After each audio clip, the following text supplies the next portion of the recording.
Ini kisah cerdas Nabi dalam 2 Raja-Raja 4 ayat 1-7. Suatu hari Nabi Elisa didatangi oleh seorang janda dari salah seorang nabi-nabi yang datang dengan keluhan bahwa para penagih hutang mendatanginya, menekan dia untuk membayar hutang-hutangnya.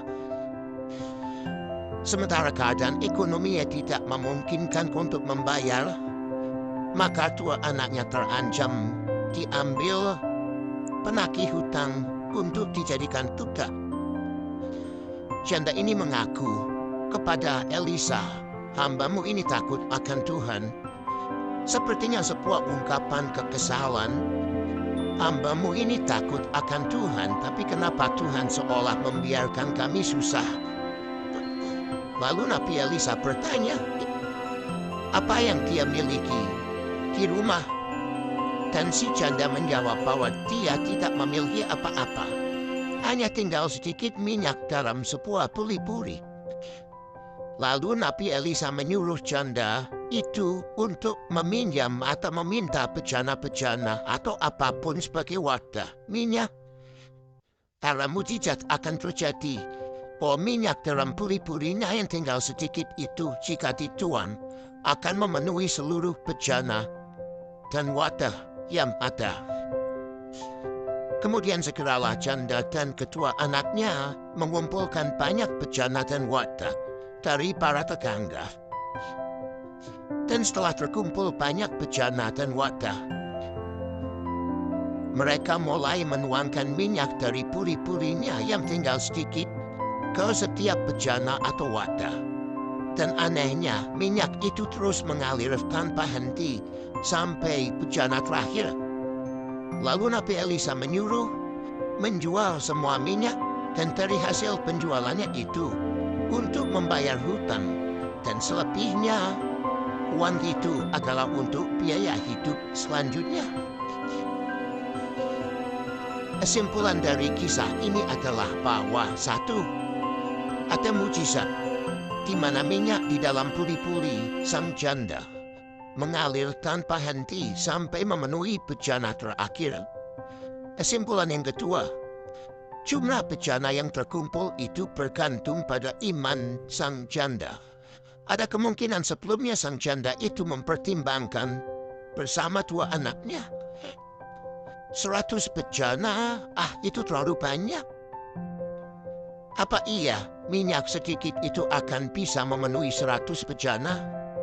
Sepertinya nggak mungkin. Kalau 10 bejana, itu terlalu sedikit. Mereka ingat pesan Nabi Elisa agar tidak terlalu sedikit.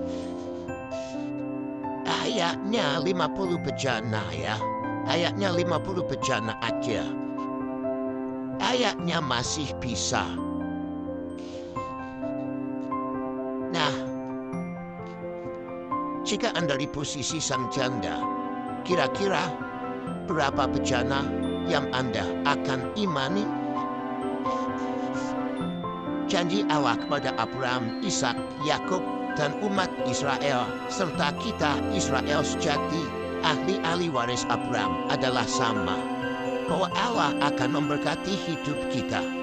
Siapa memberkati kita akan diberkati, siapa mengutuk kita akan dikutuk. Bahwa Allah memberkati kita saat keluar rumah dan saat masuk ke rumah, seperti dalam Ulangan 8 ayat 3-14, Mazmur 91 dan masih banyak ayat lagi. Janji Yesus dalam Yohanes 10 ayat 10 kepada kita adalah hidup dalam segala kelimpahannya. Dan itu sudah diberikannya di atas kayu salib 2000 tahun yang lalu. Sekarang tergantung kita, seberapa banyak bejana kita, seberapa besar keberanian kita untuk percaya. Ingatlah akan mujizat-mujizatnya di sepanjang sejarah. Ingatlah mujizat-mujizat yang pernah Ia lakukan dalam hidup kita. Anda mau mengimani hidup kaya raya agar bisa memberkati banyak orang, menolong banyak famili atau jemaat-jemaat yang susah, membantu pembangunan gereja, membantu misi-misi penginjilan dan lain-lain? Itu bagus. Atau Anda mau mengimani kecukupan? Itu juga boleh.